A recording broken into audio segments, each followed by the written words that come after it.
कहीं आता पता नहीं लगा।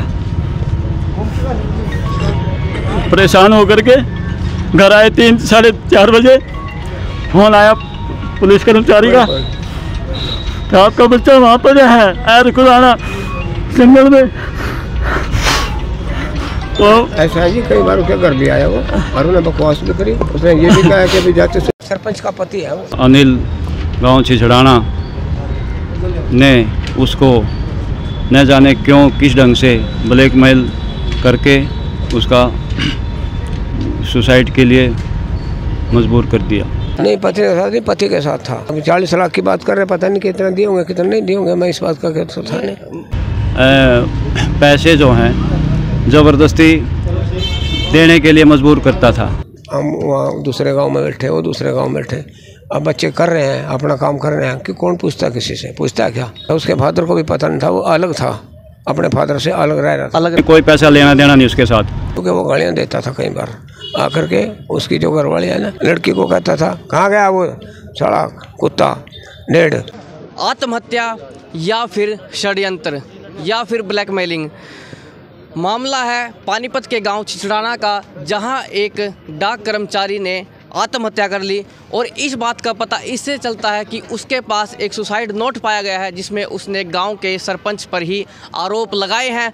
लेकिन मामला क्या है वो पूरा जानने की कोशिश करेंगे। उनके परिजन उस मृतक के यहाँ पर आए हुए हैं, ये उसके नाना बैठे हुए हैं, पिता भी हैं। एक मिनट सरपंच का पति है वो। सरपंच पति, सरपंच मैडम है। सरपंच मैडम, एक मिनट जी, ये पति के साथ मैटर था उसका या उनकी पत्नी के साथ था? नहीं, पति के साथ नहीं, पति के साथ था। पति के साथ? हाँ। सरपंच पति के साथ? हाँ। क्या नाम है उसका? किसका? सरपंच पति का अनिल है उसका नाम। अनिल शर्मा। हाँ। लेकिन ये कुछ ऐसा तो नहीं कि किसी को पता भी ना चला हो, इतना बड़ा ये मैटर हो गया, तो कुछ पता होगा कि कैसे कब से चल रहा था ये, क्या चल रहा था? अब उसको पता था ना जो जिसकी डेथ होगी। तो उन्होंने सुसाइड नोट में मेंशन किया वो? क्या लिखा है? कुछ पैसे का बता रहे हैं। पैसे का जिक्र गया। कितने दिए थे? अब 40 लाख की बात कर रहे, पता नहीं कितना दिए होंगे कितना नहीं दिए होंगे, मैं इस बात का कहता था नहीं। आप क्या लगते हैं उनके? मैं नाना उसका। कितनी उम्र थी उनकी? उनकी 42 साल की उम्र थी। बच्चे 2 लड़के लड़कियाँ। 3 लड़कियाँ। 2 लड़के 3 हैं। हाँ, 3 लड़कियाँ हैं। और कहाँ काम करते थे? सताना में, पोस्ट ऑफिस में। तो आपको कुछ पता चला अब तक किसी को कि क्या कारण रहा है इसका, किस कारण से वो जो ब्लैकमेल कर रहे हैं? एक बात बताओ मेरे को, हम वहाँ दूसरे गांव में बैठे, वो दूसरे गांव में बैठे, अब बच्चे कर रहे हैं अपना काम कर रहे हैं कि कौन पूछता, किसी से पूछता क्या। मतलब कुल मिला के है कि घर परिवार को भी ये बात नहीं पता थी? हाँ, उसको पता नहीं था, उसके फादर को भी पता नहीं था, वो अलग था, अपने फादर से अलग रहता। हाँ, तो उसके घरवाले को पता होगा, उसको पता होगा क्या बात। अब कार्रवाई क्या कुछ चाहते हैं आप लोग? कार्रवाई ये चाहते हैं कि भाई जब तक उस आदमी का जिसके साथ FIR दर्ज हुई है और जिसके साथ SC/ST एक्ट भी है, क्योंकि वो गालियाँ देता था कई बार आकर के, उसकी जो घरवाली है ना, कई बार वो नहीं होता था ना, मैंने सुना है क्योंकि मैं तो वहाँ नहीं, वो बताते हैं। लड़की को कहता था कहाँ गया वो साला कुत्ता डेढ़ चमार, मतलब बाल अनुसूचित जाति साढ़े सांसी, ऐसी बकवास करा करता। अच्छा, कई बार उसका फादर पूछता लड़के उससे, पंडित है क्या बात थी भाई, मेरे को बता क्या बात है। कुछ नहीं कोई नहीं, तो ऐसी बात है हमारे पास, बस खत्म। आप कहाँ के रहने वाले? मेरा गाँव बस्ताड़ा है। बस्ताड़ा। क्या नाम आपका? मास्टर जिले सिंह। तो मतलब बच्चियों ने भी नहीं बताया इतनी बड़ी बात? मैं ऑल इंडिया विमुक्त घुमंतु जनजाति वेलफेयर संघ का सेक्रेटरी हूँ और हरियाणा का मैं प्रभारी हूँ विमुक्त घुमंतु जनजातियों का। इसके अंदर एक नहीं 42 जातियाँ आते हैं जिनका मैं प्रेसिडेंट हूँ, समझे भाई। चलिए, काफ़ी बुद्धिजीवी हैं मतलब। बुद्धिजीवी का मुझे पता नहीं, पर परमात्मा ने पता बुद्धिजीवी हूँ या नहीं हूँ, लेकिन इतनी बात का जरूर पता है कि उस बच्चे के साथ अन्याय हुआ है। और हम पुलिस वालों से कहते हैं कि जब तक उसको गिरफ्तार नहीं किया जाता तब तक हम चैन से नहीं बैठे। शव कहाँ मिला था इनका? शव कहाँ मिला रहा है मेरे ध्यान में? अनूपपुर और अहर के खेतों के बीच में। किस समय की बात है ये? मैं वहाँ मौके पे नहीं था जी, वो दूसरे। लेकिन सूचना किस समय मिली है आप सबको, किस समय पता चला? सूचना वो प्रत्यक्षदर्शी दूसरे जी, मैं तो करनाल गया हुआ था, मैं तो रात 8 बजे आया। आप क्या लगते हैं? मैं अंकल हूँ उनका। अच्छा, चाचा है मतलब? हाँ, तेजपाल मेरा नाम है।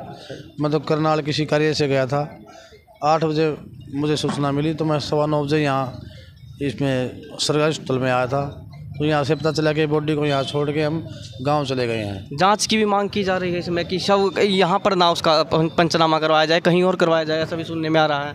इसके बारे में मैं कुछ नहीं जानता जी, जो हमारे बड़े भाई साहब हैं और जो परिवार के लोग जो मिल के कर रहे हैं, मैं इस बात से दूर था, अनजान था उस मामले में। चलिए, उनसे भी हमारी बातचीत हुई है, बीच में उसे जोड़ दिया जाएगा, लेकिन वो काफ़ी परेशान थे तो हमने ठीक नहीं समझा उन्हें छेड़ना कि बार बार एक जिसने अपना लड़का खो दिया है और ऐसा नहीं कि ज़्यादा उम्र का था, जवान ही था एक तरीके से, तो बड़ा दुखों का पहाड़ टूट पड़ता है ऐसे में परिवार पर। किस हालत में था ये भी नहीं पता, आपने देखा हो किसी ने प्रत्यक्षदर्शी? चलिए, कि कोई प्रत्यक्षदर्शी नहीं है, लेकिन ये है कि हालत खेतों में पड़ा मिला तो काफ़ी ख़राब हालत थी। सुसाइड नोट पास से मिला है, तो इसमें सरपंच का नाम उसमें लिया है, जो सरपंच पति है। तो जांच का विषय है और गहन जांच का विषय है। हमारी पुलिस से ये प्रार्थना है कि इस विषय में गहनता से जांच करे और जो पीड़ित परिवार है उसे न्याय मिले और जो भी इस मामले में आरोपियों से कड़ी सज़ा मिले।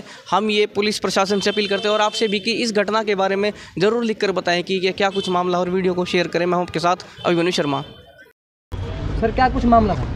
मेरा लड़का शाखा डाकघर सुताना में सर्विस करता है, डाकघर में बीपीएम के पद पर। ठीक ठाक काफ़ी दिनों से वो था। अभी एक हमारे उसने क्या नाम, अनिल गांव छिछड़ाना ने उसको न जाने क्यों किस ढंग से ब्लैकमेल करके उसका सुसाइड के लिए मजबूर कर दिया। तो जो सुसाइड नोट है उसमें क्या कुछ लिखा हुआ है? उसमें डिटेल में लिखा है, हम आपको दे देंगे। उसमें उसने कहा है कि मेरे को पैसे जो हैं ज़बरदस्ती देने के लिए मजबूर करता था। हमने कोई पैसा लेना देना नहीं उसके साथ, घर में सब कृपा है, ठीक। तो उसने बताया नहीं हमारे को, लड़के ने। अगर शुरू में बता देता या उसे सरपंच का उसका पता चल जाता कि भाई तू क्या कर रहा है बच्चे के, हम दोनों को खींच देते, मना कर देते। तो अभी कुछ दिन से घरवाली उसने कहा कि पापा कई एक वो अनिल है वो कई बार आ गया घर पे, नहीं कह रहा विजय कहाँ है, बात क्या है। वो पूछती, कुछ नहीं बताया, बोले नहीं काम था उनसे। उसके बाद फिर कई बार फिर आया, फिर उसने घरवाले से पूछा बात क्या है, बोले कुछ नहीं, मेरे को वो कर रखा है। बोले क्या कर रखा है, खाना पीना छोड़ दिया, वो कर दिया टेंशन में, तो प्रेशराइज कर रखा है, बात क्या है। तो फिर बता, पापा ने भेजूँगी। उसके बाद फिर कुछ नहीं बताया, वो गोल मोल रहेगी बात। मैंने भी एक बार दुकान पे सरपंच अचानक मिल गया, नाई की दुकान है साथ में ही। तो मैंने कहा अरे क्या हाल है सरपंच जी, क्या कर रहे हो। बोला नहीं जी कुछ नहीं, वहाँ बतला रहे थे क्या बात है, विजय भी वहीं था। बोला ऐसे ही था, काम था कुछ। मगर फिर भी काम क्या था, मैं भी पूछ रहा हूँ, बाप हूँ तो बताओ। बोला नहीं ऐसे ही था, वो तो आपका कोई मामला नहीं। मैं कह रहा भाई बताना, चलो वो फिर गोल मोल कर दी। तो मुझे डाउट होया, फिर मगर पता नहीं क्या है। तो करते करते हमें पता ही नहीं चला, ये 9 बताएगी। बच्चा 25 तारीख को ड्यूटी पे गया 9 बजे, और दोपहर बाद उसका फ़ोन बंद हो गया। शाम को आने के टाइम हमने बार बार फ़ोन करी, आया ही नहीं। जैसे अपने लेवल पर रिश्तेदारों में पूछा, आया ही नहीं। मगर ये तो हालत ख़राब कर दी हमारी। उसके बाद फिर जैसे कैसे सुबह हुई हमारी, खाया नहीं पिया नहीं, सब कुछ बुरा हाल। 26 तारीख को मैं भी भाग गया, घरवाली को लेके सुताना पोस्ट ऑफिस पहुंचा, थर्मल पोस्ट ऑफिस पहुंचा, HO पानीपत में पहुंचा, कहीं आता पता नहीं लगा। परेशान होकर के घर आए 3 साढ़े 4 बजे। फ़ोन आया पुलिस कर्मचारी का, तो आपका बच्चा वहाँ पर है खुलाना जंगल में। तो ऐसा है जी, कई बार उसके घर भी आया वो, और उन्हें बकवास भी करी। उसने ये भी कहा कि भी जाते से शिकायत मिली थी हमें, एक डेड बॉडी मिली थी गाँव में, तो उसके परिवार वालों ने शिकायत दी है, जिस पे हमने FIR दर्ज कर ली है। मुकदमा दर्ज करके उसकी जांच डिप्टी साहब कर रहे हैं, और अभी पोस्टमार्टम करवा कर जो भी कार्रवाई होगी की जाएगी।